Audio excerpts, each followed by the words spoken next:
You ready? Yeah. Okay, everyone, I think we should get started. Thanks for coming. Nice to see all of you.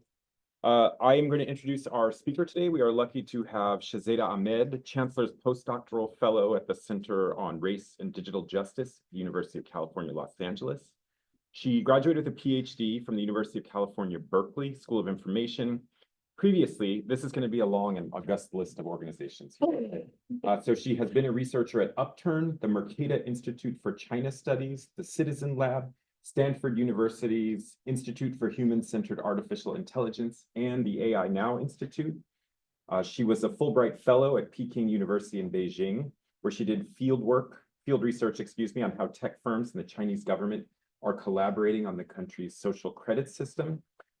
In other work, she has explored emotion recognition technologies in China, applications of artificial intelligence in Chinese courtrooms, and the epistemic culture of the emerging field of AI safety. Her work has been featured in outlets including the Financial Times, Wired, the South China Morning Post, Logic Magazine, The Verge, CNBC, and Tech in Asia. So join me in welcoming her. Thank you for coming. Thank you so much to the informatics department for inviting me to give this talk. So today I'm presenting the kind of overarching outline and a sample chapter from my book project, which is also titled Technological Jingoism and the Domestic Politics of the US-China AI Arms Race. And part of that story begins with something you've probably all heard about or used, and many talks begin with, which is ChatGPT. For those who aren't familiar, ChatGPT is a large language model-based product run by the company OpenAI, where you give it textual inputs and you receive textual outputs to questions, things like editing, writing, asking to write emails. ChatGPT gets really marketed for the convenience that it has provided to people in everyday life. And what I want to draw attention to is the often less discussed harmful influences of ChatGPT, right? For instance, there are therapy chatbots that run on ChatGPT that have encouraged people towards self-harm or to harmful behaviors. As many people I'm sure have followed, AI is used for generating misinformation and disinformation that it's very difficult for people to tell the difference between. And in the US, even though over the past few years, there have been something in the order of hundreds of bills proposed at state and national levels to address the harms of AI, many of them haven't passed for a variety of reasons. We live in a country where tech companies often go unregulated because there's a long-standing narrative that regulation and innovation clash. I personally don't believe in that, and one of the parts of the anti-regulatory kind of stream of arguments that I've been really interested in is the idea that the US and China are competing for who gets to be the nation that is dominant in producing AI. The idea that there are values wrapped up in the production of those systems, that this is a battle between democracy and authoritarianism. And while it's easy to see that kind of rhetoric as simply rhetoric, I wanted to show how it has actually come to pervade spaces outside of the government and media. And an example I found really interesting was the venture capitalist Mark Andreessen, right, wrote this blog post about why AI will save the world.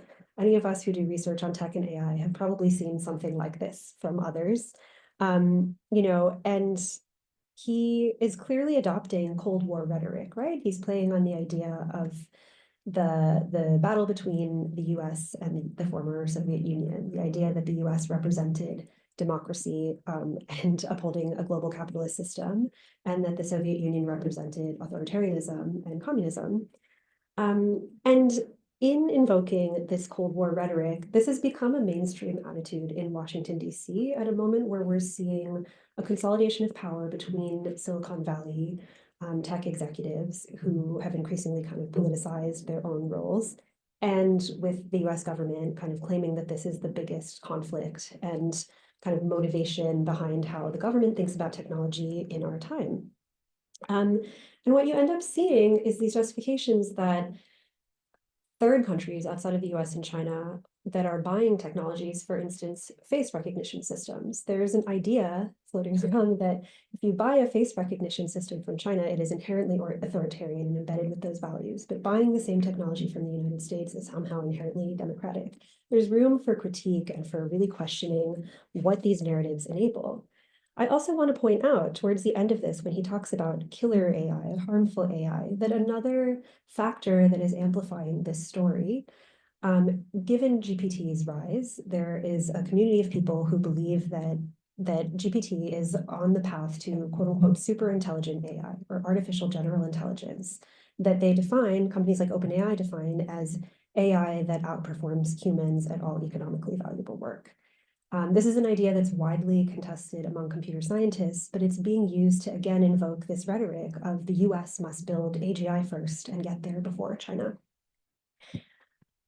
And the overarching argument of my work as I look at this kind of narrative and where it is taking off in the culture and becoming embedded in the technologies we use every day, I argue that the US-China AI arms race is a manufactured conflict that fuels techno-capitalism in both countries, eroding civil and human rights in the process. When I say manufactured, the focus of this talk is to show how that manufacturing happens, how different actors in the tech industry in both countries and certainly in the government media are spinning kind of narratives that are speculative, but then come to influence the reality of the political economy of AI. When I talk about techno-capitalism, I'm looking at how the narrative benefits state and tech sectors on both sides in the short term, but I'm also looking at the long-term consequences of some of this rhetoric. And finally, when I talk about rights, again, I'm drawing attention to both the lack of regulation that I pointed out at the beginning of the talk and the rise of xenophobia that has been enabled by this at the same time. What this means to me is that we are seeing an ultimate narrowing of possible AI futures such that they reproduce the paranoia of the Cold War. And the guiding research questions I use in my field work, I'm asking, how do fears and anxieties around AI and geopolitics shape our world? What does technology made in these environments look like?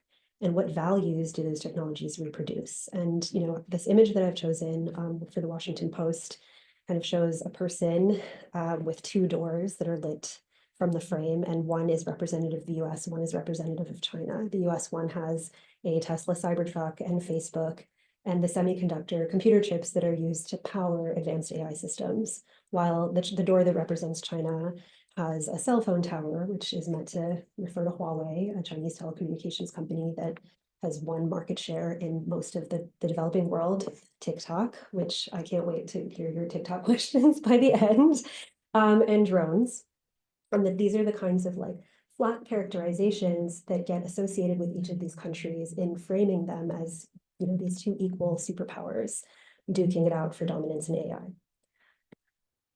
So for an overview of the talk, I want to start by introducing this Cold War trope, especially for people who maybe are not familiar with kind of the history of the Cold War, and talk about that through a book that has been really influential in my research. So I'll talk about Paul Edwards's The Closed World, which was a kind of cultural history of how the Cold War and computing shaped one another. And then I'll give a brief outline of the structure of the book, but the chapter that has the complete field work and that I will go into more depth on, I'm calling Social Credit and the Meta-Narrative of the AI Values War. What I mean by a meta-narrative here is that what I saw happen over the course of my fieldwork and subsequent projects is that there's this structure of a story where a new technology comes out of China, and the narrative in foreign media and policy circles is that that technology, let's say face recognition cameras, is something the Chinese government is using not only to surveil its own populace, but then will export to the entire world, thus making the world more authoritarian.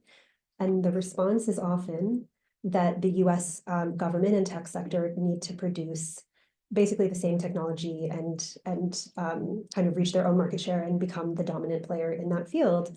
And I want to disentangle parts of that narrative, how it gets reproduced. So finally, I'll transition and talk a little bit about my future work. As I was alluding to earlier, there's a community of people who believe we might get sentient AI and that it would destroy all of humanity.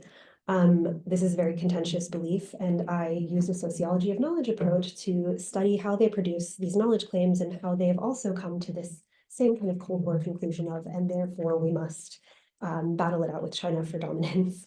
So, and also, again, another image, there were really great ones when I was looking for this. So this image, again, has the division between the representation of US tech and Chinese tech, and on the US side, there are a lot of nuclear-looking planes and missiles. There's an Uber parachute. There are people climbing Mount Rushmore, and charging their electric vehicles at Google somehow. I don't know what that means is coming for us, but on the Chinese side, you know, there's someone who looks like a Communist Party cadre, there's a satellite crashing, there's the Pearl Tower in Shanghai, there's electric bikes that you can rent in high-speed rail, and I think these are meant to contrast that, you know, one of these places has invested in infrastructure in a really different way. Okay, so introducing the kind of Cold War trope through this classic book in my field, Paul Edwards's The Closed World, Computers and the Politics of Discourse in Cold War America. So this book was written, you know, after the Cold War, and he was looking at how the history of the computers that, basically the history of computing is one deeply tied to the US Department of Defense and that kind of funding, and the way they were thinking about using data and computation to fight war, as if it was possible to end up with omniscient machines. And he talks, you know, about how some of the origins of AI are wrapped up in that thinking.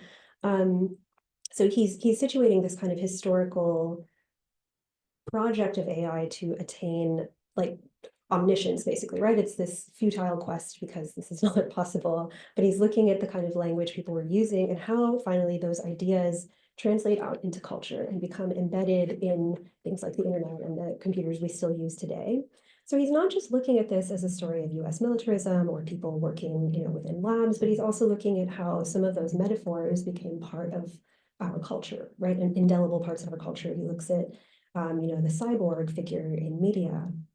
And I was really inspired by this book as a framework for how to tell the story of this US-China AI arms race, because in my opinion, it doesn't just live within international relations or foreign policy making. It has very much spilled over into consumer apps that many people in this room use. It has spilled over into how universities are governed and just, you know, pervasive ideas about what American values are and how to enact them around the world. And the Edwards book really solidifies for me that geopolitical narratives have always shaped information technology at the levels of design, societal implementation, and regulation. There's often in a lot of kind of info science and info studies fields, I find there's, it's been critiqued as a view from nowhere, but I like calling it kind of a US-centric view that does not call attention to itself and assuming that US values are universal and treating other cultures and contexts as if they're operating from this baseline, which is something I really seek to question in my work. And so flashing forward to today's AI Cold War and what makes it a bit different from when Edwards was writing, you know, it's important, again, this framing of the idea of AI superintelligence as a goal the US must reach before China. You know, part of why we have this narrative is because a product like ChatGPT is available in most people's homes who have an internet connection, right? That versus when Edwards was writing about like mainframe computers and things that were not accessible to most people, this is not, it wasn't really a part of like the public's understanding or the zeitgeist in the same way. And so you have more people you can enlist in the project of believing that this is possible. At the same time, we have things like, you know, the CHIPS Act in the US government. So we have placed a prohibition on exporting the most advanced semiconductors to China out of fear that the Chinese government will develop more advanced AI than the US. What's been really interesting to see when I talk about long-term consequences not expected there is that you have the Chinese market buying up mature chips from other places and still attempting to, you know, progress in the AI field. And finally, something really important that my work touches on is the set of racialized double standards in immigration and STEM research. So I have this South China Morning Post headline about the China Initiative.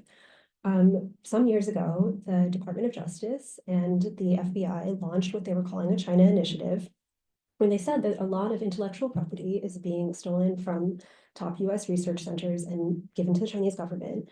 And their proposed solution to that was essentially to racially profile and target researchers of Chinese descent or who had some collaboration or connection to China, and raid their offices and their homes and conduct investigations of them. You know, as data journalism from sources like MIT Tech Review that read all of the cases show, most of these cases ended in acquittals. So people's careers were completely ruined and their reputations, which, as we know, is the point of the realm in any field, but especially academia, were tarnished, right? There are people who struggled to find jobs after that. There are many people who left and went back to work in the same field in China because they couldn't have a job here. And when I say there's a double standard, I also want to talk about, and maybe some people here have followed the recent conflict over the H-1B visa, right? So in this argument that the US, in order to remain competitive with China, needs to attract top talent researchers from around the world, the H-1B visa program is a way to potentially retain those people in the tech sector. But there's now a clash where, Donald Trump's base basically doesn't want people to get H-1B visas. I wonder what will happen to H-1B visas for advanced research students coming through US institutions where surveys show they feel more racially profiled because of the China initiative. There are studies coming out of the University of Arizona, the University of Michigan, surveys that are showing that this is kind of the residual, that even though the US government then renamed this program and said, we're not doing the China initiative anymore, we're not targeting people based on race or connections to China. As of September, it actually passed in the House to bring it back, and we'll see what the new administration chooses to do. So the concept that I'm using to basically investigate this set of phenomena I'm talking about, I'm describing as technological jingoism. Merriam-Webster defines jingoism as extreme chauvinism or nationalism, marked especially by a belligerent foreign policy.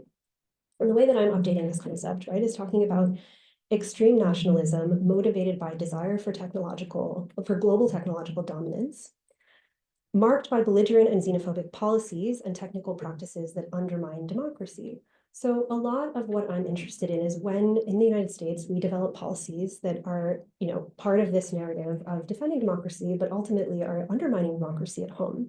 And I'm not saying that's every single policy that the US government has enacted to prevent some of these problems. I'm really trying to zero in on the ones where I foresee long-term consequences that we're already seeing have chilling effects within research and other spaces. And yet again, another image from the Financial Times of basically robot warriors, presumably Chinese ones behind what looks like the Great Wall with towers along it, and then presumably American ones kind of kitted out to look like knights.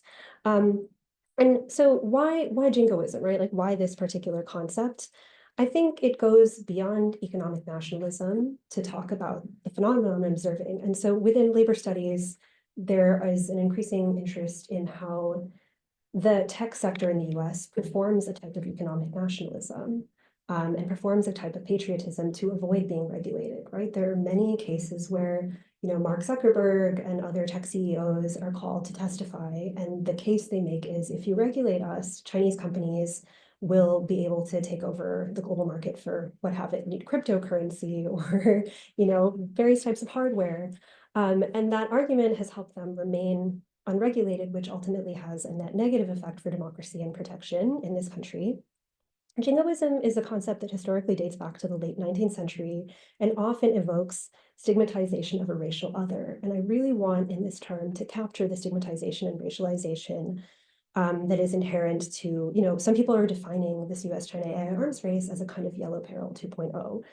And I want to hold space for two things, right? One is that there are real human rights harms happening in China through the use of technology every single day, which I've documented through a lot of my other work with human rights organizations. But at the same time, I want to acknowledge that the approach the US government is taking is not only not mitigating those harms, but creating harms here as well. So to kind of situate where my work is in the field, I would say, so the first three of these books are books I was thinking with when I was doing field research in China in the late 2010s. And so Sophia Noble's Algorithms of Oppression, right? Virginia Eubanks is Automating Inequality. Noble is looking at search engines and how the algorithms that underlie them reproduce some of the harmful values of society, right? Racism.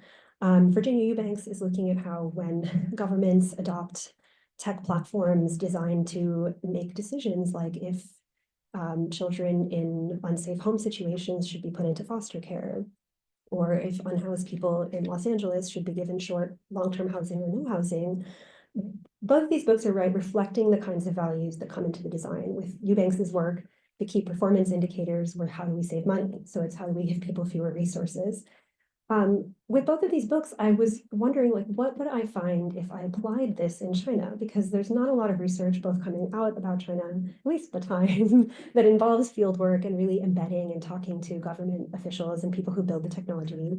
And the closest thing I would say I saw at the time was an esteemed graduate of this department, Sylvia Lintner's book, Prototype Nation, where she went to China and did, years of field work in maker spaces. And she was looking at things like how the concept of creating a high quality citizen becomes a national project that is embodied through maker spaces and through innovation.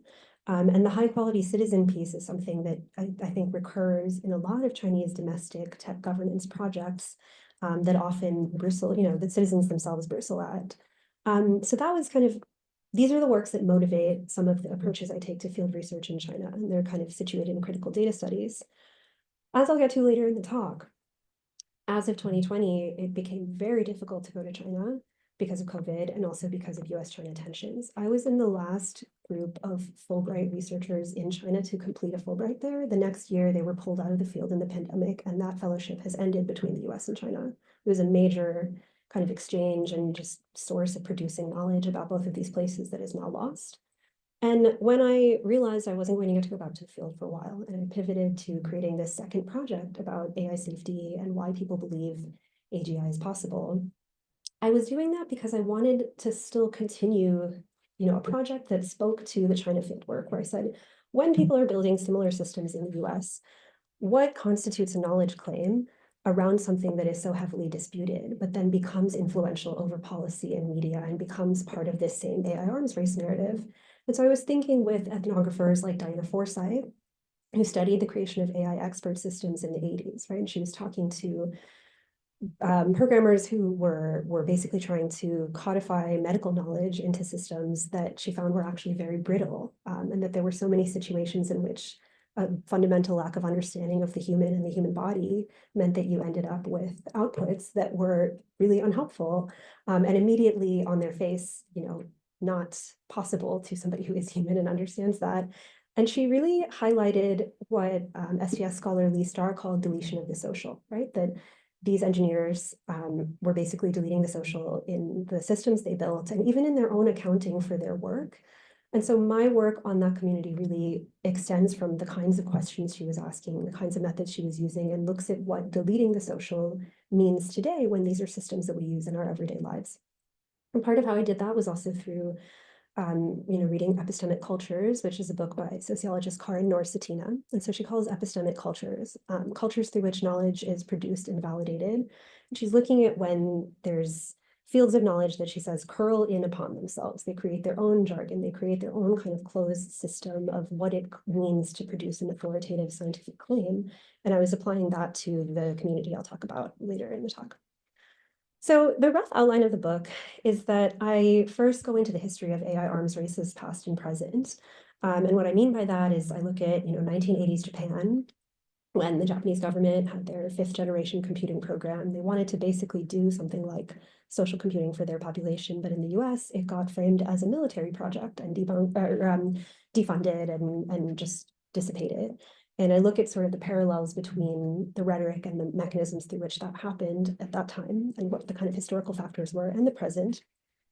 When I talk about the reinvention cycle of the technology values war is a phrase that actually tech CEOs use when they talk about why they shouldn't be regulated, right? The American values have to win, American technology has to be, pervasive around the world. And so this is where I go into examples of how this has come up in things like congressional testimonies, in kind of public discourse, certainly in things like the TikTok ban that we see right now.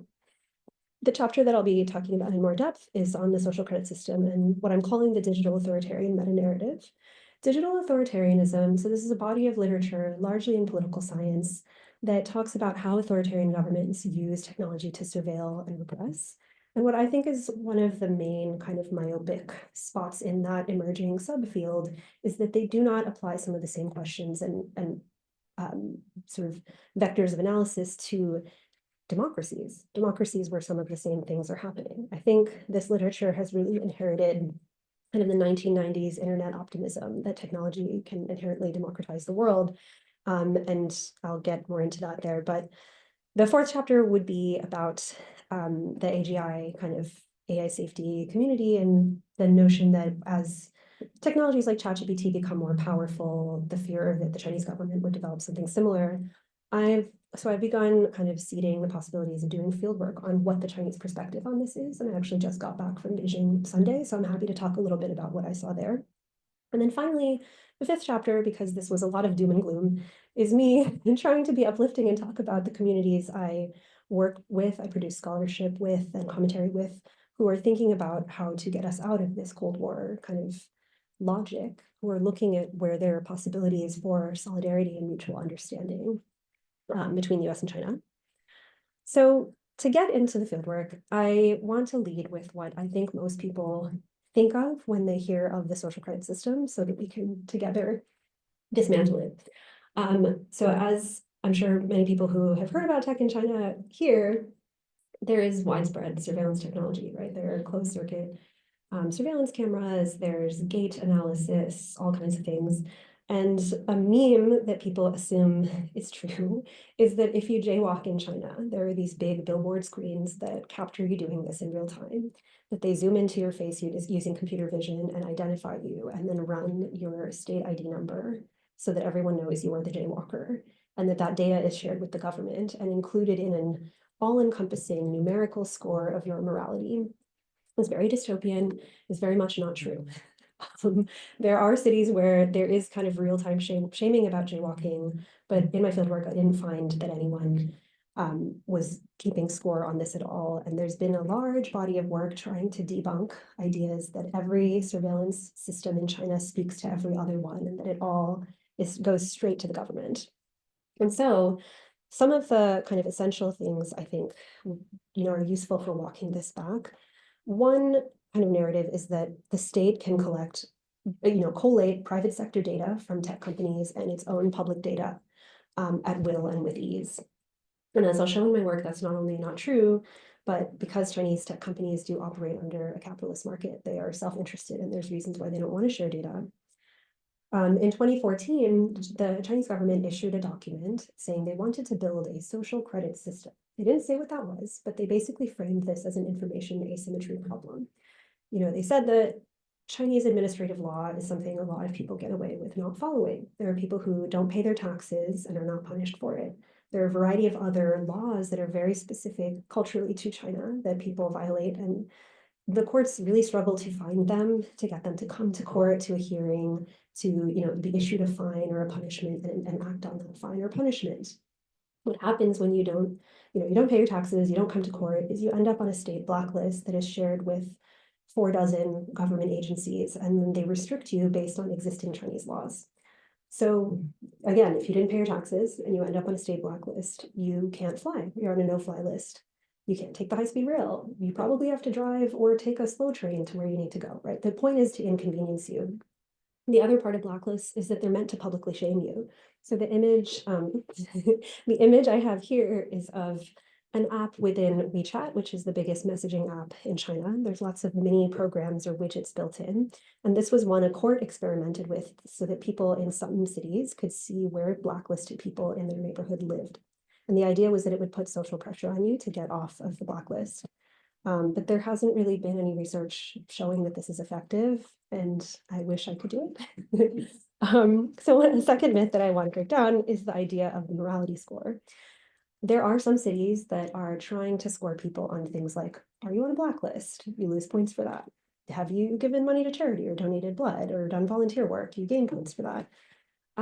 But most cities don't have programs like this. They were pilot tested when I was doing field work in 2018 to 19. I talked to local government officials who said, we don't have the kind of funding to give people really nice rewards for this. You might get in the fast track line at the DMV if you need to update your license. Or something I learned actually through these interviews was one city said, we can let you take out a library book without putting down a deposit. And that was when I had to reflect on, trust issues in this society mean that people can't take out library books for free, right? That there's already money you have to pay and get back when you get the book. And finally, the idea that this morality score becomes the basis of some kind of social treatment and access to service, right? What really is going on there is that most likely people are thinking of people who are on government blacklists and the way that the government shares that data with tech companies and other government agencies to restrict behavior. So you might be restricted on an e-commerce app from buying there's actually a legal definition of like luxury items in China, and those would be things you wouldn't be allowed to buy. If you had a car purchased by your company, you couldn't buy a second car, right? But what happens in this narrative is that a lot of this like legal cultural context is missing from the way the system is portrayed. And when I went into the field, my question was, how do tech companies work with or against the Chinese government to regulate citizens' behavior? Because this is a question you could ask not just of social credit, but a variety of other tech platforms that I was interested in doing fieldwork on in China. And I ended up interviewing what I'm calling big tech companies, small tech companies, also legal scholars who were advising the government and people in local governments. And when I say big tech companies, I mean the Uber of China, right? Didi Chuxing. I mean, as evoked in this image, the oligopolistic, like biggest food delivery platform, Meituan Dianping. And when I learned from interviewing companies and watching them present themselves at conferences where the social credit system was being developed in real time by a wide variety of corporate and state actors, some of them were trying to preempt having to comply with laws they saw coming down the pike. So when I talked about this ride-sharing company, they saw that an e-commerce law was drafted and that it included a clause about one day needing to rate the trustworthiness of your users. And trustworthiness there has a cultural connotation of, is this someone who makes good on their contracts, on their promises? Often you can take a cab in China and you don't pay right away. It doesn't actually come out of your account. You have to actively go in and choose to pay. And so legal counsel from this company was talking about, we've experimented on the back end. We have a two-sided market. How do we assess the trustworthiness of a driver? Do we have to collect data on how much they brake and how hard with the rider? Do we look at how long they wait to pay, or if they make the driver wait a really long time? We want to make those decisions first rather than have the state tell us what, the system will have to look like. There were also tech companies that started to talk about this model of co-regulation.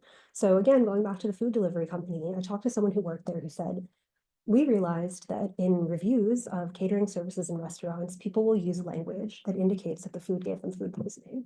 And we work with a kind of food and drug regulator in real time to use natural language processing to basically find instances of this, alert the regulator right away and see if we can kind of manage it.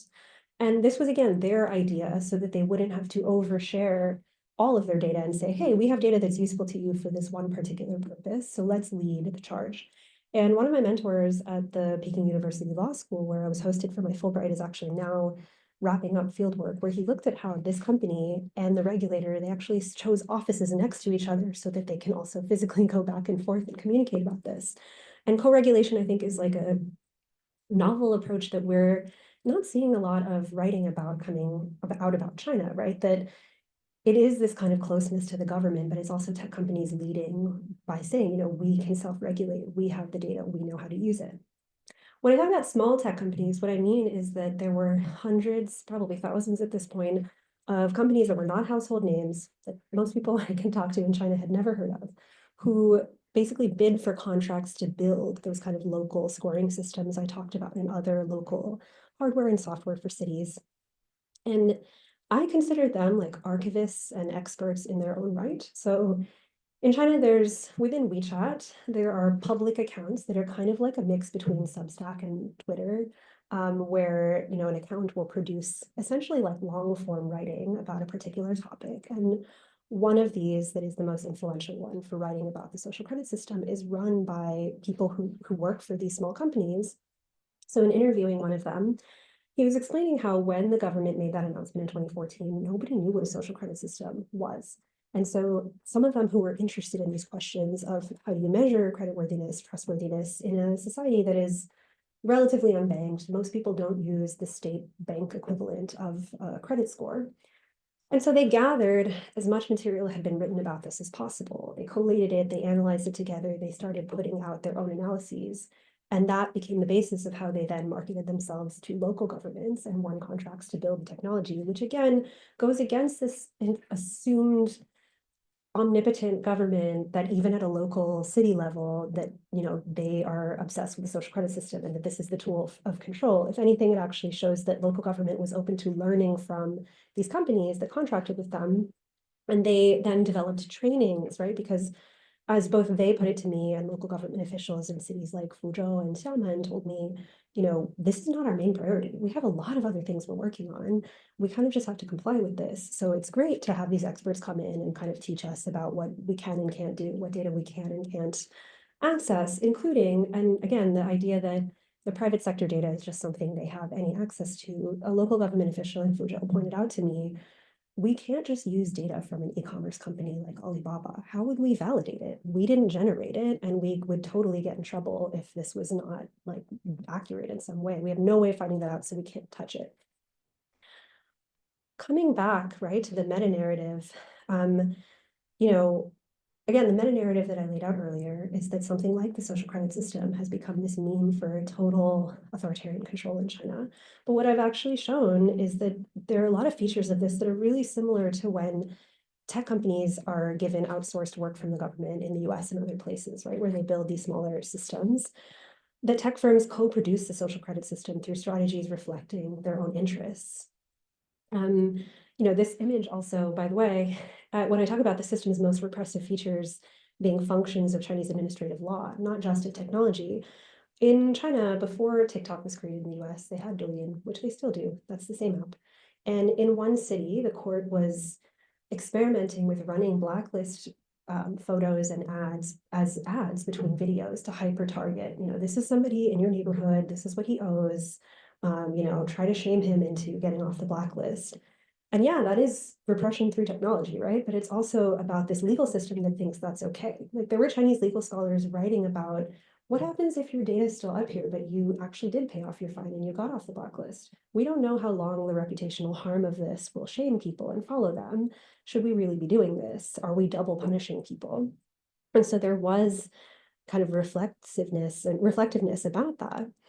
Finally, tying it back to technological jingoism, social credit is not a project the state aims to replicate outside of China. So, at the time I was seeing articles like the Chinese government is exporting biometric surveillance technology to Venezuela. It's a social credit system. No, it's biometric technology that comes with its own harms, but it's not being used to monitor every single person and judge them. And ultimately, you need to look at how Venezuelan authorities use it, right? Like what the context that it's going to is. When I say, it's not a project that aims to be replicated outside of China, there's an irony that nonetheless, that idea of it has been used to create laws on the books elsewhere. So within the European Union's AI Act, there is a stipulation that nowhere in the EU can they create social scoring systems. And that was very much based on misunderstandings of what this is. In Florida, House Bill 3, which Ron DeSantis passed, has a stipulation about not creating social credit systems. The irony about House Bill 3 also is that it bans companies from having ESG, environmental sustainability goals, considerations. And something I don't talk about in my research is that social credit is not just a project to assess the trustworthiness of citizens, but also companies, government itself, and legal institutions. And in the corporate space, it has been used to make companies more compliant around environmental issues. So it's funny that he kind of hit on the same thing from the wrong angle. And of course, both of these represent how a kind of manufactured idea of China gets used to enact policy that probably will ultimately not help anyone. So in following the data, right, coming back from the field, thinking, okay, I'm going to keep going back, and then COVID happens, I started to see how social credit became this meme, this meta-narrative, right? That vaccine passports were called a social credit system, that anything that felt like an encroachment on people's rights using technology would be called a social credit system. And I also saw the rise of xenophobia through the China Initiative, which people, including, Representative Judy Chu, were calling a new type of McCarthyism. And that was when I, pivoted to my second project. So earlier or rather last year, I published the paper Field Building and the Epistemic Culture of AI Safety. And in the interest of time, I'd love to talk more about it in the Q&A if people are interested. But again, with the rise of ChatGPT and advances in AI in China, I was trying to pay attention. Okay, I have access to the field in the US. As there's this kind of narrative coming out that the US and China are in an arms race over AI, what then does the field of AI safety say it's doing, right? Because there's basically a community of people who believe that AI is going to become sentient in our lifetimes or beyond, and that there needs to be a whole research field responding to that problem. And so I was really interested in not only what constitutes knowledge claims or how they validate those ideas, but where are these people coming from? Like, what are their disciplinary backgrounds? What constitutes a publication? And like how does this knowledge circulate? And what my colleagues at Princeton and I found was that this is largely people coming from like engineering, computer science, physics, math. There's not a lot of like critical computing and social context in this field. And if anything, there's actually a devaluing of it, right? There's an urgency and a belief that if we're too caught up on social issues around tech, we will totally miss the slim window we have to prevent super intelligent AI from destroying all of humanity. So I studied this community as like its own kind of internal group, and then also looked at how those ideas have come to influence media coverage of AI and policy, right? In the Biden administration, we got an executive order that, called for bans on AI bioweapons, which is like a speculative fear that has come out of this community that many computer science and policy researchers have debunked. And what I want to really highlight, because I've done an interview study in this space, and I have a few more papers coming, is that one, the AI safety rhetoric benefits tech firms who claim, again, that regulation would lead China to win. You see a lot of the top AI firms saying we can self-regulate, and they're finding their ways to do virtue signaling and, say that they're responsible actors and can self-regulate, even though there's so many ways we see that that's not happening. And it pulls focus and resources away from addressing present day societal harms of AI. So again, I've worked with a lot of civil society and human rights organizations who, their bread and butter issues are things like how do biometrics affect refugees, or what does this mean in the ed tech context for children's rights? And when this other set of concerns gets privileged in the same limited spaces and time policymakers have, these ideas just become sidelined over time. And I will say also that I'm starting to see that the term socio-technical is becoming very politicized in Washington. So as we start to kind of conclude the talk, I wanted to talk a bit about what originally brought me to this work. And I was looking through my photos from this time of doing the fieldwork in China to see if I had any images myself. And I realized this was one of the only ones. So I'm taking a photograph of a public propaganda poster. There are 12 core socialist values under the Chinese Communist Party. And this is one that's about maintaining trust or upholding integrity, which is, an idea relevant to the creation of a social credit system. And I'm faintly visible in this photo, which I think is really fitting because to do this field work, there are many times I had to make myself scarce, right? That there's this growing idea in China and certainly in the US, people who are fluent in the other country's language and have spent a lot of time there get asked, are you a foreign spy? And so there was always like an accounting for myself and what am I doing here? Their political science scholars, Rory Truex and Sheena Greitens, have this survey they published around that time about the strategies that researchers doing fieldwork in China take to pre-censor and kind of sanitize our projects to be able to have field access at all, while still maintaining space for some criticality. And this was the environment I had to build trust in to do fieldwork. I have learned Mandarin since I was 17 years old, and a lot of that comes out of the Cold War itself, right? That we have area studies programs that students in the US learn foreign languages, and it was always part of an imperial project to basically best other countries and know them from the inside out. And the assumptions that come with that context guided my early research, right? I operated from this tacit belief that the use of technology to violate human rights in China was a problem that the US had a role to play in, that US institutions had to name and shame them, right, in order to uphold liberal values. But the ethical responsibility that comes with the task of translating across scientific cultures meant going and doing fieldwork and having that perspective changed and seeing how, not only do the naming and shaming tactics not work, but a lot of these really extreme policies that we're enacting here have a blowback, right, and undermine democracy itself. And that brings me back to the questions I posed at the start of the talk. How do fears and anxieties around AI and geopolitics shape our world? My work contributes to this question by investigating how Chinese companies partner with or work against the government to govern Chinese citizens' behavior. I showed how a domestic project gets distorted and misinterpreted as a global one, and how the narrative of a global competition for values through technology is used to justify undemocratic practices in the US. And bringing my STS and info studies background to this work, I reveal the social relations underpinning Chinese tech governance projects like the social credit system, and the ways that they actually don't uphold authoritarian ambitions, right? They fall short of them. I theorize how computer-mediated governance diverges from the assumptions of the digital authoritarian literature in practice. And finally, what does technology made in these environments look like? What values do these technologies reproduce? In China, they can be both performative and repressive. But the kind of repressiveness is often just as much a feature of Chinese law and culture as it is of technology, right? To blame technology entirely misses a lot of the context. And also, to ultimately reform the technology, you have to reform the laws and you have to enact like social change. Also, they're not entirely products of the state. They're shaped by factors like companies' expertise and personal interests, much like when the same kinds of projects are enacted in the US. Shifting to the US, I show how misunderstandings and exaggerations of China's technopolitics become the basis of paranoid technologies and policies here. I'm also happy to talk about what it was like to transition to doing hybrid field work and having to use a lot of the same documents that my interlocutors did when fieldwork became untenable. And ultimately, I try to raise new questions about how we know what we know of transnational AI systems. And especially this is, in the work coming back and looking at the AI safety community.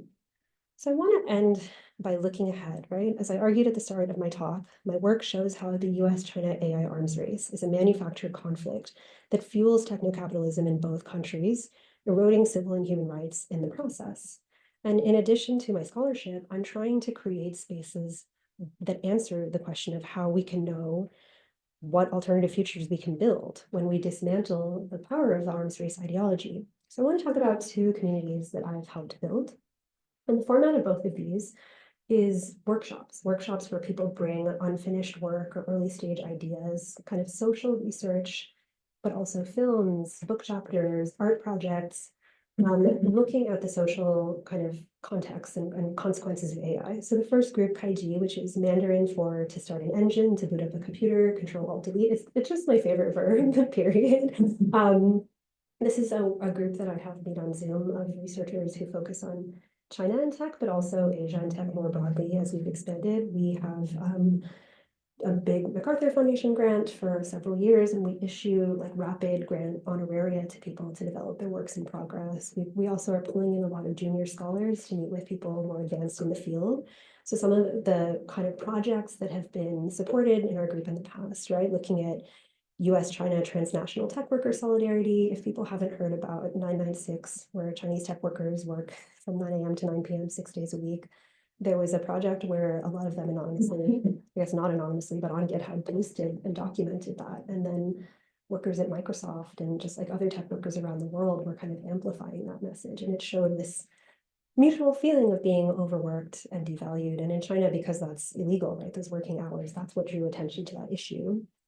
Digital border policing, right? Comparing how Chinese surveillance technology used to police the border there is really similar to what's used in the southern border in the US. Environmental impacts of data centers in China that were, hollowing out caves and like kind of deep areas that indigenous populations lived in and were displaced from their land. Yeah, these are the kinds of projects we work on. Real ML is a more global in focus, and it's a physical workshop that meets once a year, and there's also a few satellite events along the way. And this is just more open. We recruit people at kind of all stages of their careers who are working on real world impacts of machine learning. So we've had projects like, investigative journalists in India and Brazil pooling resources to understand how WhatsApp is used to spread misinformation there. We've had research on machine translation of under-resourced languages, so languages that are not like English and Mandarin, and there's not a ton of kind of examples of them out there for systems to be trained on. And both of these communities, I mentor a lot of the projects that come through them. I mentor every single Kaiji project, but they also signal the kind of teaching that I'm interested in doing, right? The things that I want to expose students to based on real work from people in a variety of sectors who are trying to answer these questions collaboratively and to imagine what alternatives there are, what can get us out of the spiral of the arms race. Thank you very much, and I can't wait for your questions.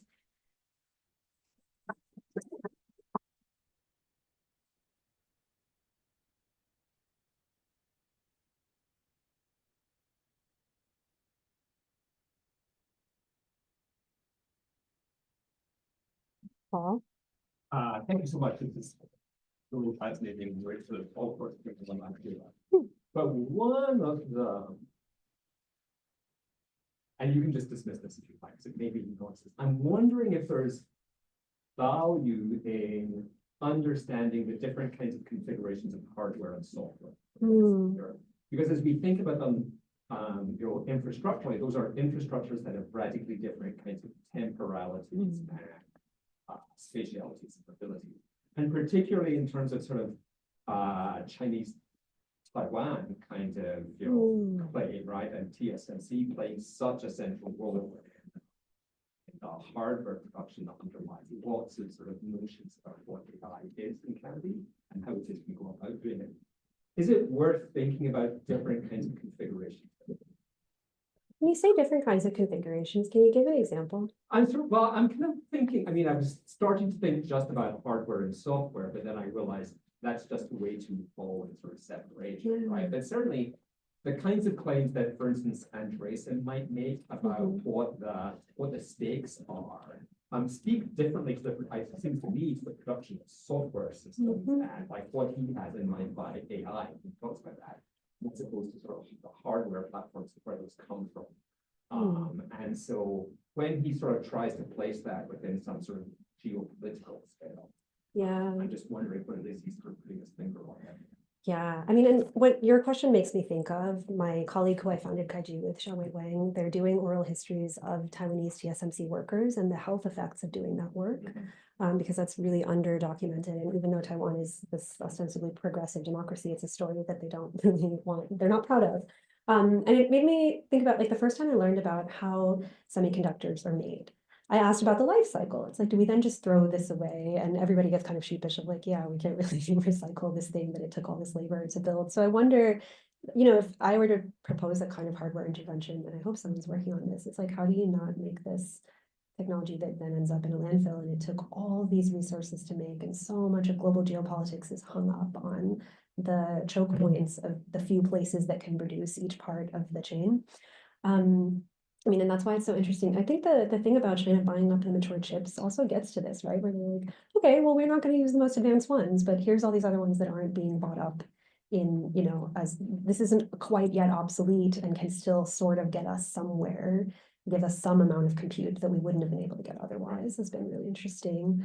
But yeah, I feel like that calls for like speculative design and something a bit more kind of imaginative than what we're seeing, but it could be one way out of this deadlock of over prioritizing this one technology, this one piece of hardware. Yeah, thanks. Thank you. Yeah, awesome presentation. Oh, could you mind introducing yourself? Dominic Farrow, work at Tech. And I was thinking about like when you're talking about like regulating like AI and like the need to be able to compete, but how are you able to or like have governments appropriately regulate? They have to have like a certain kind of expertise. When we see Mark Zuckerberg go in front of the court and go in front of the Congress and say, get asked how do you make money? And he says tax. Congress can't understand. So how do you have these experts and not just the technical capabilities, but also like the political ramifications?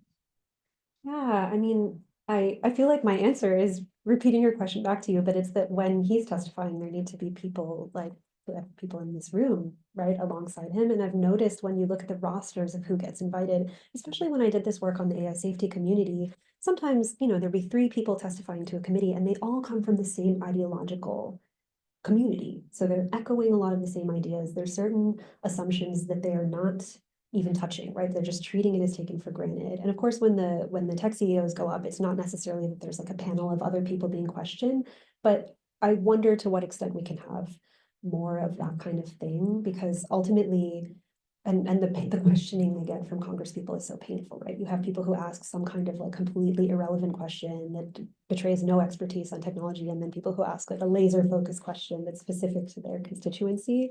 And I do think we need just more experts. I know it's been interesting, like I do a lot of engagement with policymakers, and I've talked about this a little bit with a few people today, where early in my PhD, when I started looking at social credit, because not a lot of people had written about it, translating Chinese sources into English and then going and doing field work. I got a lot of attention and requests from media and human rights organizations and policy organizations. And I just went with it because I saw the importance of talking to them over and over and getting these ideas out there. That's something I really wish I could see more academics be asked to do and be in community with. And that's part of why I, create communities like this one. In fact, for Kaidi, we had one of Bernie Sanders' foreign policy advisors. We did a reverse Ask Me Anything where he got to ask us anything. And it was just like a quick way to get him up to speed on China tech and human rights issues. So we need like more creative fora like that. But what about like, let's say even if we go not into the Zuckerberg level, but we go actually into the company, let's say you're working on specific AI project and using like personal identifiable information. And there is like a balancing test of like what we can pull versus like we go to the population versus company. Yeah. Like imagine like stepping back, usually things only come up when there's a lawsuit or there's like a huge thing. So how do you get there earlier? Do you have like a tech translator liaison? I wish. I mean, as you're describing that, that's like what NIST, right? They have our AI risk management framework, and it's exactly what you described of companies can voluntarily disclose when an AI risk has been detected, but they never will. And we still are in this culture of, isn't it so benevolent of them to tell us when it does happen? Like, thank you for your disclosure. But, it might be making things like that more mandatory or having kind of third-party auditing. I say all of this and I'm like, my words are coming apart in the wind as we speak. We're not headed towards that, right? I wish I had a better answer, and I'd love to hear if anyone has an idea for this, because we're really in a moment where the opposite is happening. But thanks for your question. Yeah, and could you say your name? My name's Toby. Thank you so much for this talk.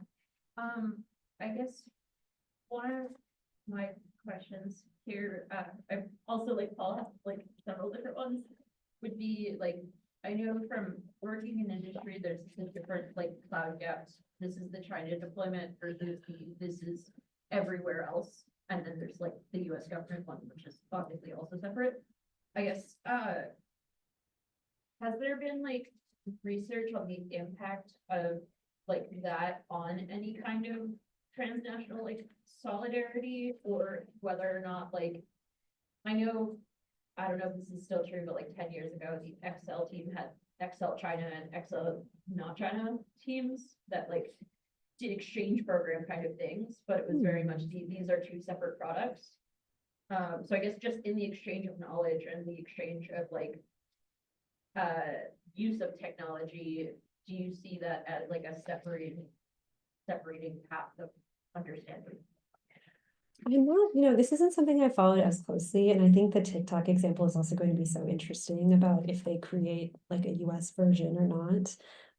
Especially because when you look at Google having been banned in China, they just created their own company, Baidu, right? They didn't have like a version of Google that is sanitized for China. OpenAI, ChatGPT is not accessible in China.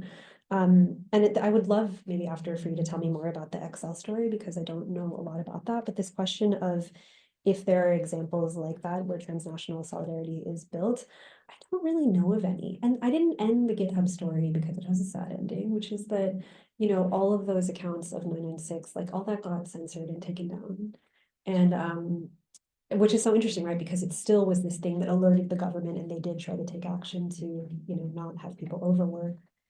And I wish there were more examples. But I'll keep an eye out for them. I'm not seeing any. Thanks for the question. Any other questions? I think we have one more, and then we will shift to our socializing mode. Great. Hi. Hi, I'm Neil. So I'm from Taiwan, so pretty much like the center of the conflicts happening. So I agree with the point that the conflict is like manufactured, and also agree that people from both sides have like partial perspective toward each other. But the real harm is like really in life of like Taiwanese people every day, like without AI techniques, pretty much every single day people stop to trusting each other's in the information online. So I wonder, is there any like, have you talked to or like study on the Taiwanese perspective on like this topic because I think it's pretty much it's very important in the future regarding like the whole world situation. So I wonder like what's your perspective on our Yeah, and I revealed my bias to you earlier today that I really love Taiwan. I've spent a lot of time there. I'll be going in a month. You know, it's so interesting, like when the elections happen, the media coverage is often from this, again, US-centric perspective of everyone in Taiwan is so scared that, you know, the Nationalist Party, the KMT, will win and they're pro-reunification with China and that this could signal the end of Taiwanese democracy. And I won't say that that's not like an ambient worry in Taiwan and that there are, you know, like various drills and trainings people go through. But also people like live their everyday lives and they're complicated and there's other social and political issues they think about. And those are always moments where I think about how the act of sustaining democracy in Taiwan goes beyond that issue, right? Like there's genuine concerns about how do we make sure that people in this society are heard. You and I were talking about like Taiwan has really interesting infrastructure for social media fact checking where there's like it's human based and you can message a person in an organization and they will do documentation, that kind of thing.